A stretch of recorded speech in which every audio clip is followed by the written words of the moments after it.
নাটকের অভিনেত্রী তানজিম সাইয়ারা তটিনী বর্তমানে ভালোবাসা দিবসের একাধিক নাটকের কাজ নিয়ে ব্যস্ত সময় পার করছে এই অভিনেত্রী।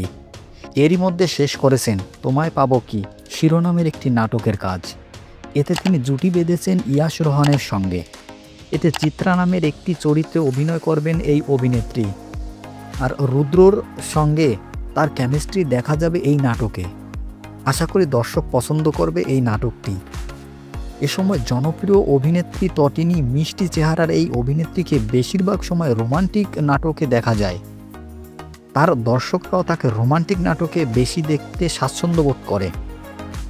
এদিকে এই নাটকে রুদ্র চরিত্রে অভিনয় করবেন ইয়াশ রোহান, যে কারণে ভালোবাসা দিবসও তার থেকে দারুণ কিছু পাবে তার ভক্তরা, এমনটাই এখন প্রত্যাশা। তটিনী সম্পর্কে আপনার মতামত কমেন্ট বক্সে লিখে জানাতে পারেন।